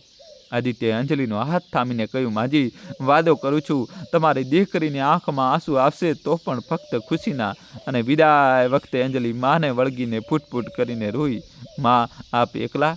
ગાયત્રી દેવીએ દીકરીના આંસુ લૂછ્યા અને મુસ્કુરાયા. એકલી? પાગલ, મારી પાસે 50 દીકરીઓ છે. તારા પપ્પાની યાદો છે અને હવે એક દીકરો પણ છે, તારો આદિત્ય. અને સાંભળ, માનું ઘર ક્યારેય દૂર નથી હોતું. જ્યારે પણ થાકી જાય ચાલી આવજે. આ દરવાજો, આ આંગણું, આ મા હંમેશા તારી રાહ જોશે. ડોલી ઊંચકાઈ અને ડોલીની કાંધ આપી મહેશ અને દિનેશે આંસુઓથી ભીંજાયેલા ચહેરાઓ સાથે. કદાચ આ દિવસ માટે ઉપર બેઠેલા રામેશ્વરજીએ પ્રાર્થના કરી હતી. ડોલી ગયા પછી ગાયત્રી દેવી આંગણામાં ઊભા રહ્યા, આકાશ તરફ જોયું અને ધીમેથી બોલ્યા, સાંભળો છો જી, તમારી બંને જવાબદારીઓ પૂરી થઈ ગઈ. અંજલિ પોતાના ઘરની થઈ ગઈ અને તમારું આ ઘર હંમેશા જોડાયેલું રહેશે. તમે કહ્યું હતું ને કે માળો આપણે છીએ. જુઓ, માળો આજે પણ સલામત છે. અને મિત્રો, કહેવાય છે કે તે રાતે હળવો વરસાદ થયો, વગર વાદળે વરસાદ. મોહલ્લાવાળા કહે છે કે તે વરસાદ નહોતો, તે રામેશ્વરજીના ખુશીના આંસુ હતા. સમય વીત્યો. અંજલિ એ જ સ્કૂલમાં શિક્ષિકા બની ગઈ. રામેશ્વરજીની ડાયરીનું સપનું સાચું થઈ ગયું. આદિત્ય અને અંજલિ દર રવિવારે મા પાસે આવતા અને ત્રણેય એ જ આંગણામાં એક જ થાળીમાં સિંગદાણા રાખીને ચા પીતા. બિલકુલ એમ જ જેમ ક્યારેક રામેશ્વરજી અને ગાયત્રી દેવી પીતા હતા. મહેશ અને દિનેશ પણ હવે બદલાઈ ગયા હતા. દર મહિને માને મળવા આવતા, પણ હવે ખાલી હાથ, ફક્ત મમતા લેવા, મિલકત નહીં. અને ગાયત્રી દેવી, આ 26 જાન્યુઆરી જિલ્લાના મંચ પર તેમને સન્માનિત કરવામાં આવ્યા. નારી શક્તિ સન્માન. જ્યારે કલેક્ટર સાહેબે પૂછ્યું, અમ્મા, આટલી હિંમત ક્યાંથી આવી? તો ગાયત્રી દેવીએ માઇક પર બસ એટલું જ કહ્યું, સાહેબ, ઓરતને કમજોર તેના સંજોગો નહીં, તેનો ડર બનાવે છે. જે દિવસે ઓરત ડરવાનું છોડી દે છે તે દિવસે સંજોગો તેનાથી ડરવા લાગે છે. આખો મંડપ તાલીઓથી ગુંજી ઉઠ્યો. અને આજે ઘરની બહાર એક નવી નેમપ્લેટ લાગેલી છે, રામેશ્વર ગાયત્રી સદન. કારણ કે ગાયત્રી દેવી કહે છે, ઘર દિવાલોથી નહીં, સાથ નિભાવનારાઓના નામથી બને છે. તો મિત્રો, આ હતી આજની દમદાર વાર્તા. આ વાર્તાએ આપણને શીખ્યું કે સંબંધોની સાચી ઓળખ સુખમાં નહીં દુઃખમાં થાય છે. અને એ પણ શીખ્યું કે ઓરત અબળા નથી હોતી, તે મા પણ છે તો દુર્ગા પણ છે. જ્યારે પોતાનો સાથ છોડી દે છે ત્યારે આત્મસન્માન અને મહેનત જ માણસના સૌથી મોટા સાથી બને છે. મિત્રો, આવી જ એક જોરદાર કહાની સાંભળો. મિત્રો, જરા વિચારો, જે માએ પોતાની ઊંઘ બાળીને તમને સુડાવવા હોય, જેને પોતાની થાળીની છેલ્લી રોટલી પણ તમારા નામે કરી દીધી હોય, જેને પોતાના ઘરેણા વેચીને તમારા પુસ્તકો ખરીદ્યા હોય, જો એક દિવસ એ જ માં તમારા કારની પાછલી સીટ પર ચૂપચાપ બેઠી હોય, ખોળામાં એક નાનો એવો કપડાનો થેલો હોય અને કાર કોઈ વૃદ્ધાશ્રમ તરફ જઈ રહી હોય, તો તે માના દિલ પર શું વીતતી હશે? શું વિચારતી હશે તે માં, જ્યારે તેને ખબર હોય કે જે કુખેથી તેને જન્મ આપ્યો એ જ સંતાન આજે તેને કોઈ અજાણી ઉંમરે છોડવા જઈ રહ્યો છે? મિત્રો, આજની આ વાર્તા એક એવા જ પુત્રની છે જે પોતાની બુજુર્ગ માને વૃદ્ધાશ્રમ છોડવા ગયો, પરંતુ કિસ્મતે તેને એક રાત ત્યાં જ રોકી લીધો. અને તે એક રાતમાં તેને જે દૃશ્ય જોયું તેને તેના આત્મા સુધી હલાવી દીધો. એનું છાતી કંપાઈ ઉઠ્યું. મિત્રો, હું છું તમારી પોતાની સંગીતા અને તમે જોઈ રહ્યા છો તમારી પોતાની ચેનલ સંગીતાનો અવાજ. વાર્તા શરૂ કરતા પહેલાં વાયદો કરો કે અંત સુધી સાથે રહેશો, કારણ કે આ વાર્તાનો છેલ્લો વળાંક તમારી આંખો ભીની કરી દેશે અને કદાચ તમારી સોચ પણ બદલી નાખશે. તો ચાલો મિત્રો, ચાલીએ લખનઉ શહેરની જૂની ગલીઓમાં જ્યાંથી આ વાર્તા શરૂ થાય છે. લખનઉ શહેરના જૂના મોહલ્લાની એક સાંકડી ગલીમાં એક 2 માળનું જૂનું મકાન હતું. મકાનની દિવાલોનો રંગ ભલે ઉખડી ચૂક્યો હતો, દરવાજાનો ઉમરો ભલે ઘસાઈ ચૂક્યો હતો, પરંતુ એ દિવાલોમાં 50 વર્ષની યાદો શ્વાસ લેતી હતી. આંગણાની વચ્ચોવચ્ચ તુલસીનો ક્યારો હતો અને તેની પાસે રાખેલો હતો એક જૂનું સિલાઈ મશીન, જેના પર હવે ધૂળની પરત જામી ચૂકી હતી, પરંતુ જેને ક્યારેક એક આખા પરિવારનું પેટ પાળ્યું હતું. આ જ ઘરમાં રહેતી હતી પાવિત્રી દેવી. ઉંમર લગભગ 70 વર્ષ, વાળ ચાંદી જેવા સફેદ, આંખો પર જાડા ચશ્મા, હાથમાં કરચલીઓ અને ચહેરા પર એ મમતા જે ફક્ત માના ચહેરા પર જ હોઈ શકે છે. પાર્વતી દેવીની સવાર આજે પણ એમ જ શરૂ થઈ હતી જેમ 40 વર્ષ પહેલાં થતી હતી. સૂર્ય ઉગતા પહેલાં ઉઠવું, આંગણામાં તુલસીને જળ ચડાવવું અને પછી ધીમા અવાજે ભજન ગણગણાવતા રસોડામાં જતા રહેવું. બસ ફરક એટલો હતો, પહેલાં આ ભજન આખા ઘરમાં ગુંજતું હતું અને હવે ખાલી દિવાલોથી અથડાઈને પાછું લોટી આવતું હતું. મિત્રો, આ ઘરમાં પહેલાં જેવી રોનક કેમ નહોતી એ જાણવા માટે આપણને થોડું પાછળ ચાલવું પડશે. મિત્રો, કહાની છેલ્લા સુધી જોજો ને ચેનલ સબસ્ક્રાઈબ કરી દો. પાર્વતી દેવીના પતિ હતા માસ્ટર રઘુનાથજી, સરકારી શાળાના શિક્ષક, સીધા સાદા પ્રામાણિક અને દિલના એટલા મોટા કે અડધો પગાર ગરીબ બાળકોના પુસ્તકો અને ફીમાં લગાવી દેતા હતા. મોહલ્લાના લોકો કહેતા હતા, માસ્ટરજીના ઘરમાં પૈસા ભલે ન હોય, બરકત ઘણી છે. અને મિત્રો, પાર્વતી અને રઘુનાથની પ્રેમ કહાની એ તો કોઈ ફિલ્મથી ઓછી નહોતી. લગ્ન પછી જ્યારે 17 વર્ષની પાર્વતી ડોલીમાંથી ઉતરીને પહેલી વાર આ ઘરમાં આવી હતી તો ઘરમાં ફક્ત 2 ડોલિયા, ખાટલા, એક તૂટેલી સંદૂક અને માટીનો ચૂલો હતો. પડોશની સ્ત્રીઓએ મેણા પણ માર્યા હતા. અરે, કેવા ઘરમાં પરણાવી દીધી બિચારીને. પરંતુ એ જ રાતે રઘુનાથજીએ પોતાની દુલ્હનનો ઘૂંઘટ ઊંચકીને કહ્યું હતું, પાર્વતી, હું તમને મહેલ તો નથી આપી શકતો, પરંતુ એક વાયદો કરું છું, આ ઘરમાં ઇજ્જત અને મોહબ્બતની ક્યારેય કમી નહીં હોય. તમારી આંખથી પડેલું એક આંસુ પણ મારી હાર હશે. એને સાચું કહ્યું. મિત્રો, તેમણે પોતાનો વાયદો છેલ્લા શ્વાસ સુધી નિભાવ્યો. દરેક સાંજે શાળાથી પાછા ફરતી વખતે રઘુનાથજી પાર્વતી માટે કંઈક ને કંઈક જરૂર લાવતા. ક્યારેક ડમરાનો ચમેલીનો ગજરો, ક્યારેક 2 આનાની મગફળી, ક્યારેક બસ એક મુસ્કુરાટ. વરસાદના દિવસોમાં બંને આંગણામાં બેસીને એક જ થાળીમાં ભજીયા ખાતા અને રઘુનાથજી રેડિયો પર જૂના ગીતો લગાવીને ધીરેથી ગણગણાવતા. આ મારી પાર્વતી માટે સાવનમાં જ્યારે આખો મોહલ્લો હિંચકો હિંચકતો તો રઘુનાથજી પોતે દોરડું પકડીને પાર્વતીને હિંચકો હિંચકાવતા અને કહેતા, ગડપણમાં પણ હિંચકાવીશ, જોઈ લેજો. મિત્રો, ગરીબીની છત નીચે મોહબ્બતની જે દોલત હતી તે આજે મોટા મોટા બંગલાઓ પર શોધવા નથી મળતી. પાર્વતી દેવી આજે પણ એ જૂનો સંદૂક ખોલીને સુકાઈ ગયેલા ગજરાઓને સ્પષ્ટી હતી. 40 વર્ષ જૂના ગજરા, જેની ખુશ્બુ તો ક્યારની ઉડી ચૂકી હતી, પરંતુ યાદો આજે પણ મહેકતી હતી. સંદૂક બંધ કરતી વખતે દર વખતે તેમની આંખો ભરાઈ આવતી અને તે તસવીરમાં મુસ્કુરાતા. રઘુનાથજીને કહેતી, તમે પણ ને વહેલા જતા રહ્યા કહ્યું હતું ને, ગડપણમાં હિંચકો હિંચકાવશો. આ જ મોહબ્બતની નિશાની હતો તેમનો એકમાત્ર પુત્ર આર્યન. મિત્રો, આર્યનના જન્મની કહાની પણ આંસુઓથી લખાઈ હતી. લગ્નના 8 વર્ષ પછી જ્યારે પાર્વતીનો ખોળો લીલો થયો તો ડિલિવરી વખતે તેમની તબિયત એટલી બગડી ગઈ કે ડૉક્ટરોએ હાથ ઊંચા કરી દીધા. બહાર બોલાવીને રઘુનાથજીને કહ્યું, માસ્ટરજી, મા કે બાળક કોઈ એકને જ બચાવી શકીશું, નિર્ણય તમારે કરવાનો છે. રઘુનાથજી હોસ્પિટલની દિવાલને ટેકા ઊભા રહીને ફૂટફૂટ કરીને રોઈ પડ્યા, પરંતુ અંદરથી પાર્વતીએ નર્સના હાથે કેવડાવી, મારા બાળકને બચાવી લો. મા વગર બાળક નહીં જીવી શકે, પરંતુ બાળકના વગર મા એમ પણ મરી જશે. મિત્રો, કદાચ ઉપરવાળાએ પણ એ માની મમતા આગળ ઘૂંટણ ટેકવી દીધા અને એ રાતે મા પુત્ર બંને બચી ગયા. જ્યારે વહેલી વાર પાર્વતીએ આર્યનને ખોળામાં લીધો તો નબળાઈથી કાપતા ઓઠોથી બસ એટલું કહ્યું, આવી ગયો મારો રાજા, હવે ભલે મારા શ્વાસ લઈ લે, જિંદગી કોઈ ગમ નથી. આ જ હોય છે મા. મિત્રો, જે પહેલા શ્વાસથી જ પોતાના સંતાન માટે મરવાનું શીખી જાય છે. આર્યન બાળપણથી જ ભણવામાં હોશિયાર હતો, પરંતુ ઘરની હાલત, માસ્ટરજીના પગારથી ઘર બસ ચાલવા પૂરતું હતું. તો પાર્વતી દેવીએ સિલાઈ મશીન ઉપાડ્યું, એ જ જે આજે આંગણામાં ધૂળ ખાઈ રહ્યું હતું. સવારે 4 વાગે ઉઠતી, ઘરનું કામ પતાવતી અને પછી દિવસ પર આખા મોહલ્લાના કપડાં સીવતી.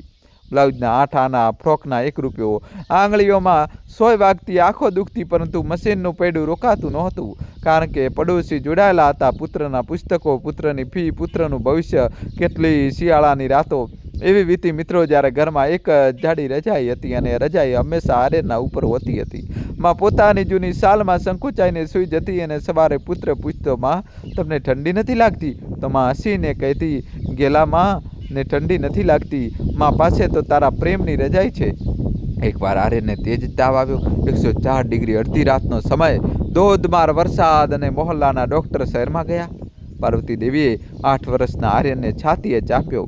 ઉપરથી પોતાની શાલ લપેટી અને વરસાદમાં 3 કિમી પગપાળા ચાલીને સરકારી હોસ્પિટલ પહોંચી. આખી રાત પુત્રના શિરાને બેસીને પટ્ટીઓ બદલતી રહી અને ભગવાન પાસે એક જ રટ લગાવતી રહી, મારા બાળકને તાવ મને આપી દે, મને આપી દે. સવારે જ્યારે આર્યનનું આંખ ખોલી તો તાવ ઉતરી ચૂક્યો હતો, પરંતુ રાત પર ભીંજાયેલી માં પોતે તપવા લાગી હતી. અને મિત્રો, હેરાનીની વાત જાણો છો, એ તાવમાં પણ તે રસોડામાં ઊભી રહીને પુત્ર માટે ખીચડી બનાવી રહી હતી. આ જ હોય છે માં, જેની પોતાની તકલીફનો ઈલાજ પણ બાળકની મુસ્કુરાટ હોય છે.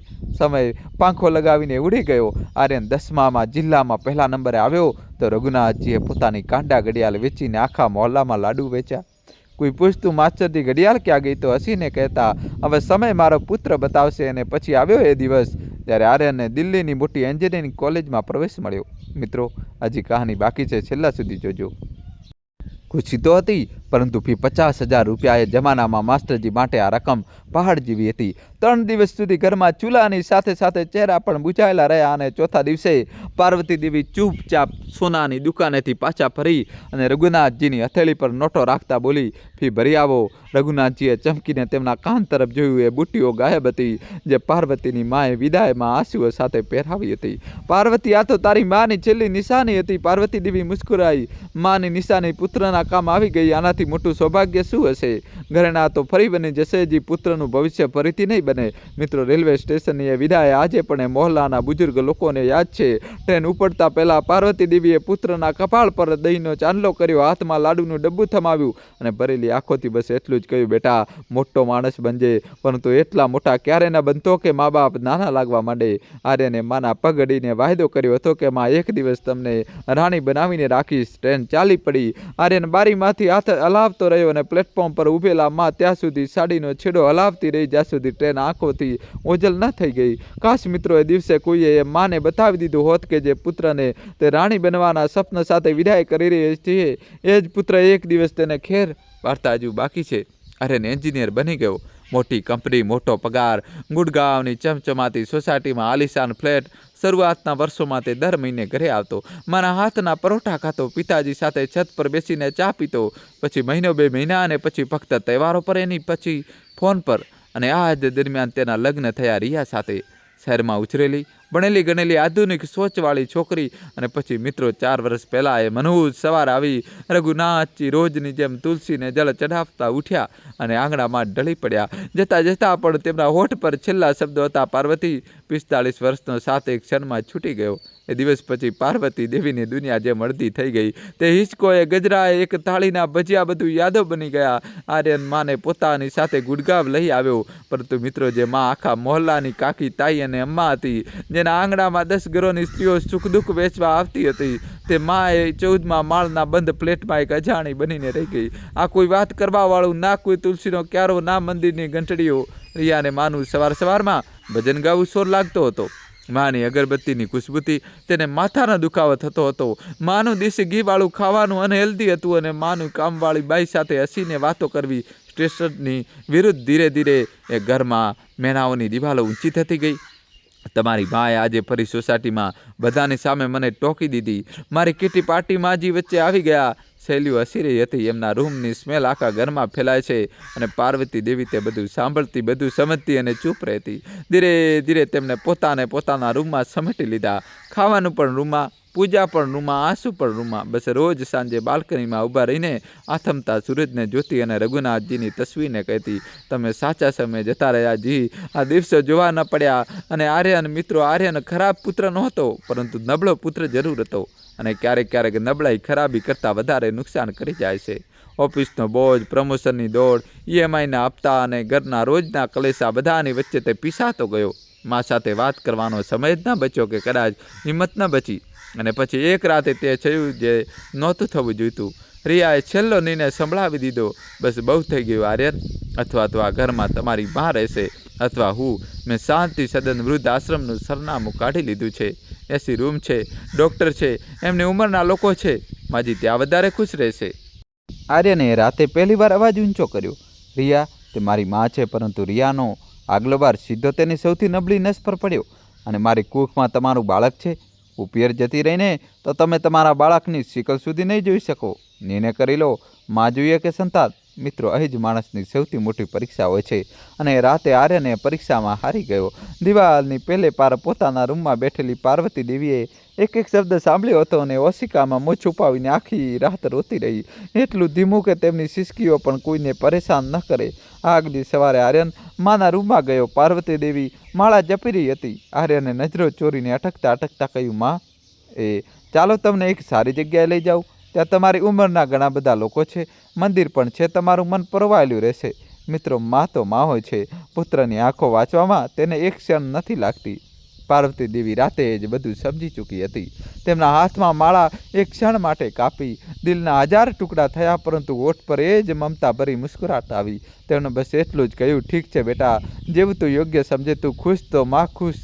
કોઈ સવાલ ના, કોઈ ફરિયાદ ના, કોઈ આંસુ, કારણ કે માં જાણતી હતી જો તે રોઈ પડી તો પુત્ર ભાગી પડશે અને ઘરમાં મહાભારત થઈ જશે. મિત્રો જરા વિચારો, જે માં પોતાની બરબાદીના નિર્ણય પર પણ ફક્ત એટલા માટે મુસ્કરાઈ દે કે તેનો પુત્ર પરેશાન ન થાય, એ મમતાનું કરજ શું 7 જન્મોમાં પણ ચૂકવી શકાય છે? પાર્વતી દેવીએ પોતાનો નાનો એવો કપડાનો થેલો તૈયાર કર્યો.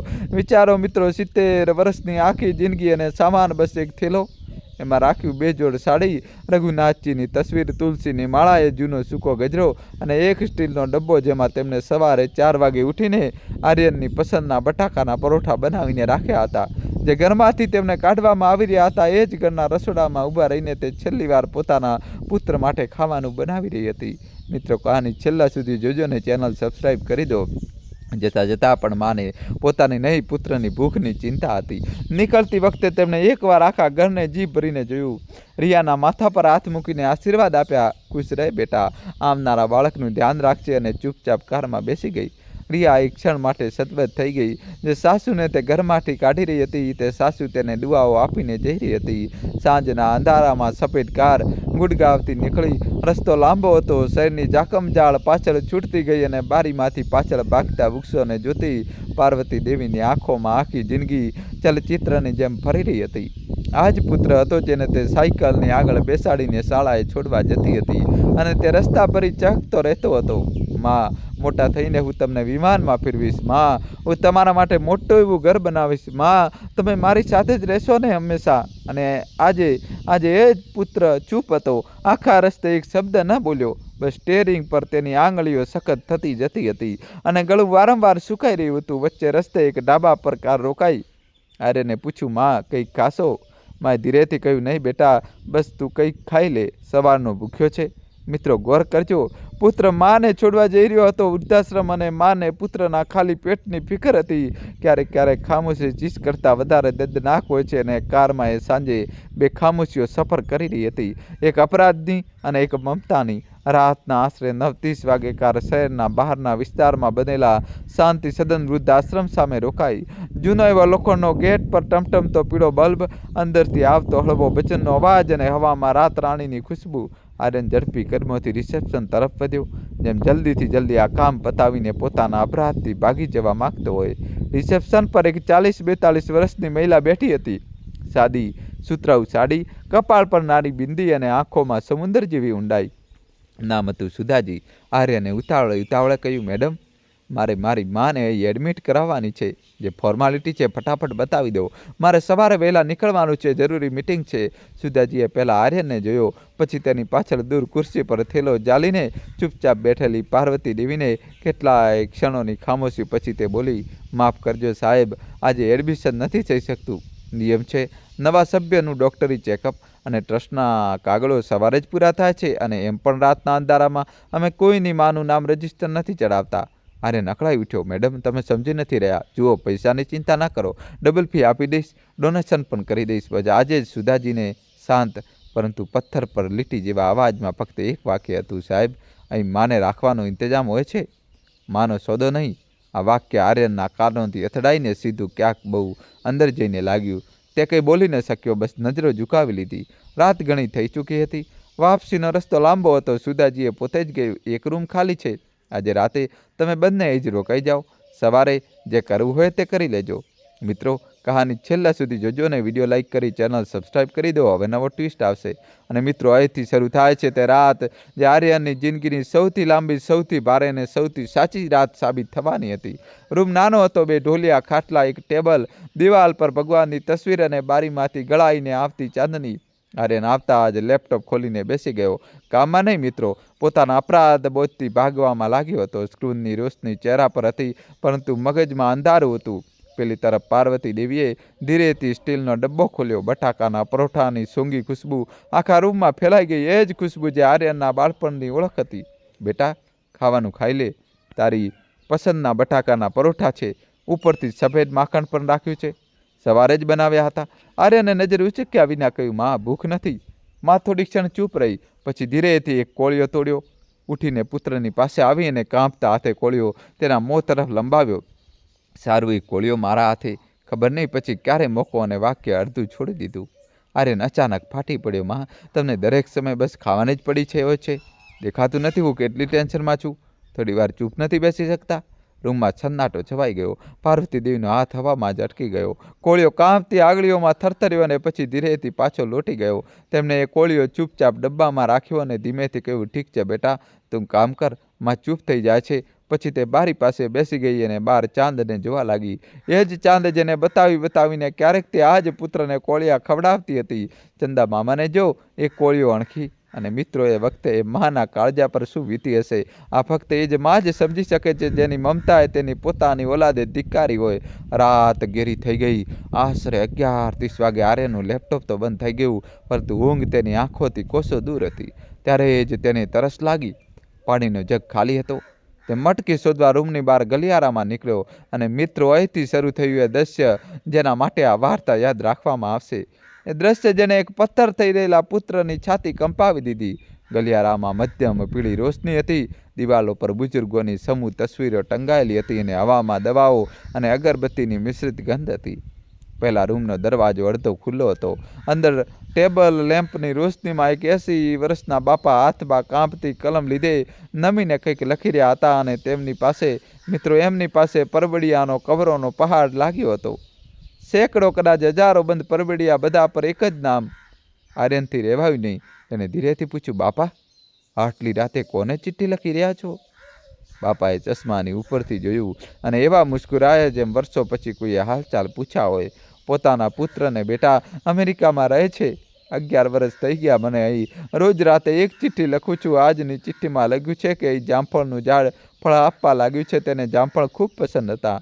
આર્યને પરબડિયાના ડગલા તરફ જોયું તો આ બધું મોકલા કેમ નહીં બાપા? બાપાની આંખો એક ક્ષણ માટે નમી ગઈ.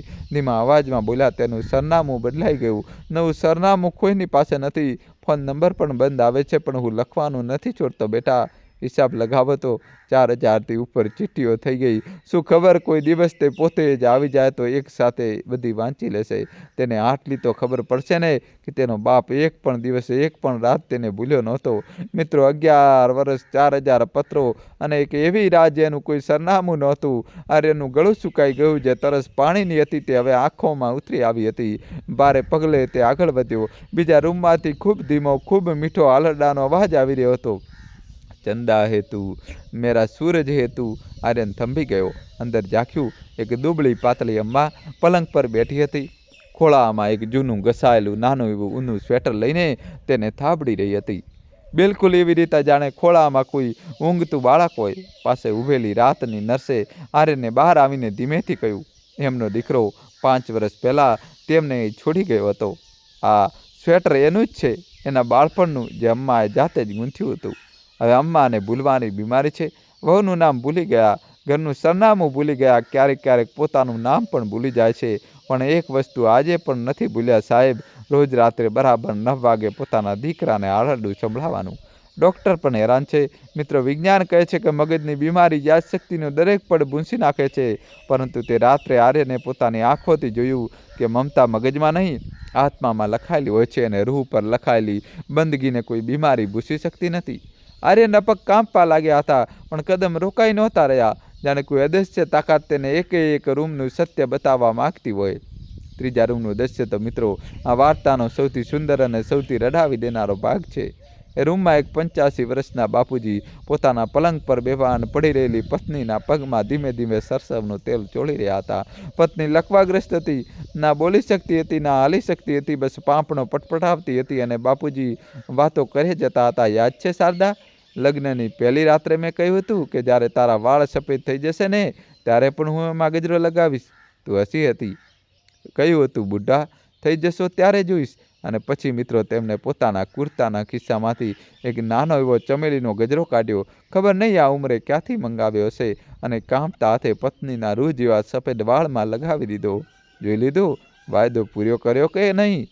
શારદાજીની નિર્જીવ આંખોના ખૂણામાંથી એક આંસુ ઢળી પડ્યું. કદાચ એ જ એમની ભાષા હતી. બાપુજીએ આંસુ લૂંટતા બતાવ્યું. કોને બતાવ્યું? કદાચ પોતાને જ. દીકરાઓએ ભાગલા પાડ્યા હતા. મોટો બોલ્યો, માને રાખીશ. નાનો બોલ્યો પિતાજીને. 60 વર્ષના સાથના ભાગલા કરવા ચાલ્યા હતા. અમે કહ્યું રહેવા દો, અમને સાથે વૃદ્ધાશ્રમ મોકલી દો. જાયદાદ તમે રાખી લો, અમે એકબીજાને રાખી લેશું. પછી બાબુજીએ પત્નીની નિર્જીવ હથેળી પોતાના બંને હાથોમાં લઈને ઓઠે લગાવી અને ધીમેથી એ જ જૂનું ગીત ગણગણાવવા લાગ્યા, જે કદાચ એમની જુવાનીની નિશાની હતું. મિત્રો, દુનિયા પ્રેમ શોધવા ફિલ્મોમાં, પુસ્તકોમાં, મૂંગી ભેટ-સોગાદોમાં જાય છે, અને સાચો પ્રેમ આ રાત્રે વૃદ્ધાશ્રમના એ નાના એવા રૂમમાં એક પણ શબ્દ બોલ્યા વગર ચમેલીના ગજરાની સુગંધમાં શ્વાસ લઈ રહ્યો હતો. જેમને એમના પોતાના સંતાનોને તરછોડી દીધા, તેમણે એકબીજાને થામી રાખ્યા. આર્યનને પોતાના મા અને પોતાના પિતાજી યાદ આવી ગયા. એ જ ગજરો, એ જ હિંચકો, એ જ પ્રેમ, અને એનું છાતી ભારે થવા લાગી. તે વિચારવા લાગ્યો, શું મારી માને અહીં કોઈ હાથ ચાલવા વાળું પણ હશે? પરંતુ મિત્રો, અસલી દૃશ્ય એ દૃશ્ય જેને આર્યનની છાતી ખરેખર ધ્રુજાવી દીધી, જેના માટે આ આખી વાર્તા છે, તે હજુ બાકી હતું. રાતના આશરે 3 વાગ્યા હતા. આર્યન ગેલેરીના છેલ્લા ખૂણા સુધી પહોંચ્યો જ હતો કે બહાર રોડ પરથી કોઈ ગાડી રોકાવાનો અને હોર્નનો અવાજ આવ્યો, અને બીજી ક્ષણે જાણે આખો આશ્રમ જાગી ઉઠ્યો. રૂમના દરવાજા ધડાધડ ખુલવા લાગ્યા. લાકડી ટેકવતા દાદા, દિવાલ પકડી પકડીને ચાલતી અમાઓ, વ્હીલચેરના પીડા ઢસડતા બુજુર્ગો, બધાના બધા ગેટ તરફ ભાગ્યા જઈ રહ્યા હતા. કોઈના વાળ વિખરાયેલા હતા, કોઈના પગમાં ચપ્પલ પણ નહોતી, પરંતુ ચહેરા પર એવી આશા ચમકી રહી હતી જાણે દિવાળી હોય. કાંપતા અવાજો એકબીજા સાથે ટકરાઈ રહ્યા હતા. કોણ આવ્યું? કોણ આવ્યું રે? મારો રાજુ આવ્યો કે? એણે કહ્યું હતું દિવાળી પર આવશે. ગાડી વાદળી રંગની છે કે બેટા? જરા જો, મારા દીકરાની ગાડી વાદળી છે. કોઈએ મારું નામ પોકાર્યું કે? કાને ઓછું સંભળાય છે, જરા સાંભળીને કહે. એક અમ્મા તો પોતાના સાડીના છેડામાં રાખેલી બરફી ફંફોસી રહી હતી. મારો પોતરા આવ્યો હશે તો ભૂખ્યો હશે. અને પછી મિત્રો, ગાડી રોકાયા વગર આગળ નીકળી ગઈ. એ માત્ર એક રાહગીર હતો જેને કૂતરાને હટાવવા માટે હોર્ન વગાડ્યું હતું. બસ એના પછીનું દૃશ્ય આર્યનની જિંદગીભર ભૂલી ન શક્યો. એક એક કરીને બધા વૃદ્ધો પાછા ફરી ગયા. ઝૂકેલા ખભા, ભૂંજાયેલી આંખો, ઢસડાતા કદમ. કોઈ ન રડ્યું, કોઈ કંઈ ન બોલ્યું. બરફીવાળી અમ્માએ સાડીના છેડાની ગાંઠ ફરીથી બાંધી લીધી, કાલ માટે. કારણ કે મિત્રો, આ એમની રોજની વાર્તા હતી. નર્સે આર્યનની પાછળ ઊભા રહીને ધીમેથી કહ્યું, અહીં 80 વૃદ્ધો રહે છે સાહેબ. છેલ્લા આખા વર્ષમાં માત્ર 3ના ઘરવાળા મળવા આવ્યા, પણ આશા જુઓ એમની. આજે પણ એક હોર્ન વાગવા પર 80 ગેટ પર ઊભા રહી જાય છે દર રાત્રે, વર્ષોથી. આર્યન તાજ દિવાલના સહારાથી બેસી ગયો. એનું આખું શરીર ધ્રુજી રહ્યું હતું. છાતી ધડકી નહોતી રહી મિત્રો, ધ્રુજી રહી હતી, કારણ કે એની આંખો સામે કાલનું દૃશ્ય ઘૂમી ગયું. આજ ગેટ, આજ પીળો બલ્બ, અને ગેટની અંદર ઊભેલી એની પોતાની માં દરેક ગાડીના અવાજ પર લાકડી ટેકવતી દોડતી, ઝાંખી આંખોથી પૂછતી, મારો આર્યન આવ્યો કે? અને દરેક વખતે ખાલી હાથે પાછી ફરતી નહીં. એના મોંમાંથી ચીસ નીકળતા રહી ગઈ. તેને પોતાની છાતી પકડી લીધી. આજે પહેલીવાર એને સમજાણું કે છાતી ધ્રુજવી કોને કહેવાય. કાંપતા કદમોથી તે પોતાના રૂમ તરફ પાછો ફર્યો. દરવાજા સુધી પહોંચ્યો તો થંભી ગયો. અંદરથી માનો ખૂબ ધીમો અવાજ આવી રહ્યો હતો. દરવાજાની તિરાડમાંથી એણે જોયું, માં રઘુનાથજીની તસવીર છાતીએ સરસા ચાંપીને એની સાથે વાતો કરી રહી હતી. સાંભળો છો? નારાજ ન થતા મારા દીકરાથી. એ ખરાબ નથી, બસ સમય ખરાબ છે, સંજોગો ખરાબ છે. બહુ પણ ખરાબ નથી જી, બસ એને હજી માં બનવાનું બાકી છે. ત્યારે સમજી જશે, અને તમે મારી ચિંતા બિલકુલ ન કરતા. હું અહીં ખુશ રહીશ, ભજન ગાઈશ. એ તો કોઈ ટોકવાવાળું પણ નહીં હોય. પછી એમનો અવાજ ઘેરો થઈ ગયો. બસ ભગવાન પાસે બે વિનંતી છે જી. પહેલી, મારી બાકી બચેલી ઉંમર પણ મારા દીકરાને લાગી જાય, અને બીજી, જ્યારે મારો આખરી સમય આવે ને, તો એકવાર, બસ એકવાર એનો ચહેરો જોઈ લેવું. આટલો તો હક છે ને મારો. પછી એમણે આંચલથી તસવીર લૂછી અને ફૂસફૂસ આવ્યા, અને હા, એને ક્યારે ન કહેતા કે એની માં રડી હતી. માનું રડવું દીકરાને નબળો પાડી દે છે, અને મારા દીકરાને હજી ખૂબ આગળ જવાનું છે. મિત્રો, દરવાજાની બહાર ઊભેલો આર્યન ત્યાં જમીન પર બેસી ગયો. જે માને તે બોજ સમજીને ઉતારવા આવ્યો હતો, તે માં છોડી દીધા પછી પણ ભગવાન પાસે પોતાના માટે નહીં, પોતાના એ જ દીકરા માટે ઉંમર માગી રહી હતી. આજે એની આંખોમાંથી આંસુ વહી નીકળ્યા, જે વર્ષોથી પથ્થર બનીને એની છાતીમાં જામી ગયા હતા. તે ચૂપચાપ અંદર ગયો. માએ જઠ દઈને આંચલથી આંખો લૂછી લીધી અને મુસ્કરાઈ દીધું. અરે બેટા, ઊંઘ્યો નથી હજી સુધી? તબિયત તો ઠીક છે ને? જુઓ મિત્રો, જાતે રાતભર રડી હતી અને ચિંતા દીકરાની ઊંઘની. આર્યન કહીને બોલ્યો. બસ ધીમેથી આગળ વધ્યો, એના માના ખોળામાં માથું મૂકી દીધું. બિલકુલ એવી રીતે જાણે 35 વર્ષ પહેલાં મૂકતો હતો. પાર્વતી દેવી એક ક્ષણ માટે ચોંકી ગયા. પછી એમના કરચલીવાળા હાથ પોતાના આપમેળે દીકરાના વાળમાં ફરવા લાગ્યા. શું થયું મારા લાલ? કોઈ ખરાબ સપના જોયું કે? આર્યને ઘેરાયેલા અવાજે બસ એટલું જ કહ્યું, હા માં, ખૂબ ખરાબ સપના, પણ હવે આંખ ખુલી ગઈ છે માં. એ પરોઠું તમારા હાથે ખવડાવી દો ને. અને મિત્રો રાત્રે 3:30 વાગે વૃદ્ધાશ્રમના નાના એવા રૂમમાં એક 70 વર્ષની માએ પોતાના 35 વર્ષના દીકરાને ખોળામાં સીવડાવીને પોતાના હાથે કોળિયા ખવડાવ્યા. ચંદા મામાને જો એક કોળિયો અને બંનેની આંખોમાંથી ગંગા જમના વહેતી રહી. મિત્રો હજી કહાની બાકી છે, છેલ્લા સુધી જોજો. એ ઠંડા પરોઠાના એક કોળિયામાં જે સ્વાદ હતો તે દુનિયાની કોઈ 5 સ્ટાર હોટલમાં ન મળી શકે, કારણ કે એમાં મીઠું લોટનું નહોતું મિત્રો, માના આંસુઓનું હતું. સવાર પડી પણ આજની સવાર કંઈક અલગ જ લઈને આવી હતી. આર્યન નાહી ધોઈને સીધો રિસેપ્શન પર પહોંચ્યો. સુધાજી કાગળ તૈયારી કરી રહ્યા હતા. બોલ્યા, એડમિશન ફોર્મ તૈયાર છે, અહીં સહી કરી દો અને માતાજીનો સામાન. આર્યને ફોર્મ હાથમાં લીધું, એક નજરે કાગળ પર કરી અને બીજે ક્ષણે ચર કરીને એના 4 ટુકડા કરી દીધા. મેડમ, હું મારી માને છોડવા નહીં, કદાચ પોતાને શોધવા આવ્યો હતો અને કાલે રાત્રે મને મળી ગયો. હું મારી માને પાછી લઈ જઈ રહ્યો છું અને તમારા આશ્રમમાં ભગવાન સામે વાયદો કરું છું, હવે આખરી શ્વાસ સુધી મારી મા મારી સાથે મારા ઘરમાં માથા પર છતની જેમ નહીં, તાજની જેમ રહેશે. સુધાજીની આંખોમાં પહેલી વાર ભેદ દેખાયો. તે ઊભા થઈ ગયા અને ધીમેથી બોલ્યા, જાણો છો સાહેબ, કાલે રાત્રે મેં તમને જાણી જોઈને રોક્યા હતા. ના કોઈ મેડિકલ ચેકઅપનો નિયમ છે, ના કાગળનો. આ આશ્રમ મારી માએ બનાવડાવ્યો હતો. એ મા જેને એનો પોતાનો દીકરો એટલે કે મારો સગો ભાઈ આવી જ એક રાત્રે આવી જ એક ગાડીમાં છોડી ગયો હતો. માં આખા 7 વર્ષે ગેટ તરફ જોતી રહી, દરેક હોર્ન પર દોડતી રહી, ભાઈ ક્યારે ના આવ્યો. મરતા પહેલાં માએ મારો હાથ પકડીને એક વચન લીધું હતું, સુધા, જે પણ દીકરી પોતાના માને છોડવા આવે એને એક રાત અહીં જરૂર રોકી લેજે અને એ બધું બતાવજે જે મેં જીવ્યું છે. હોઈ શકે કે કોઈ બીજી માનું નસીબ બદલાઈ જાય. તમારાથી પહેલાં 27 દીકરા આશ્રમમાં રાત્રે રોકાયા છે સાહેબ, એમાંથી 21 પોતાની માને પાછા લઈ ગયા. આજે તમે 22માં છો. મિત્રો વિચારો જરા, એક માનું દદેના મર્યા પછી પણ 21 નહીં, હવે 22 માઓના ઘર બચાવી ચૂક્યું હતું. આને કહેવાય મમતા, જે કબરમાંથી પણ દુઆઓ બનીને પાછી ફરે છે.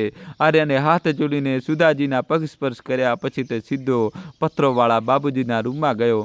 એમના દીકરાનું પૂરું નામ, કંપનીનું નામ અને આખરી સરનામું લખ્યું અને બાબુજીનો હાથ થામીને બોલ્યો, બાબુજી, તમારા 4000 પુત્રોનું સરનામું હું શોધીને લાવીશ. આ એક દીકરાનો બીજો પિતાનો વાયદો છે.